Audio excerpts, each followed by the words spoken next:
Ya Allah. Allahu Akbar. This is the kind of violence that the Astana talks on Syria are aimed at reducing.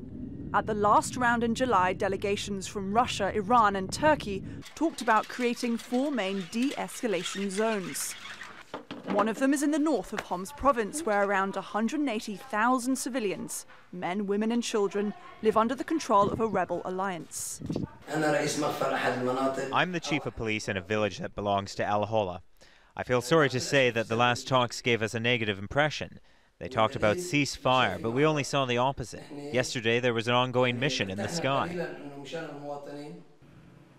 Another de-escalation zone is in the northwest of the country, including Idlib, northeast Latakia, western Aleppo and northern Hama, and is home to more than 1 million civilians. People in some parts have suffered years of war and were glad to see some relief since July, but it hasn't lasted long enough. The previous talks gave us nothing except a truce on warplane activities. The average number of reconnaissance flights and the artillery shelling is the same.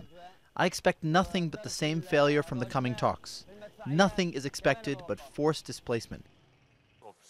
The last round of talks was aimed at getting rebel groups backed by Turkey and government forces supported by Iran and Russia to stop fighting for 6 months, and to get Syrian President Bashar al-Assad's government to allow humanitarian aid into rebel areas. But Moscow, Tehran and Ankara failed to agree. We were hoping the last round of talks would let us see good results, but no way.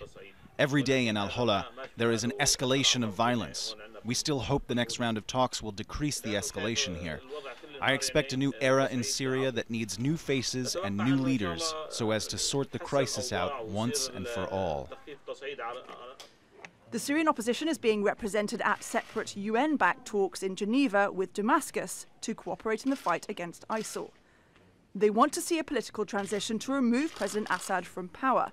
But that's the sticking point for the government delegation, whose focus is on getting rid of those it calls terrorists. Syrian civilians still hope for real progress on talks, whether in Astana or Geneva, to bring them security and peace after more than 6 years without. Caroline Malone, Al Jazeera.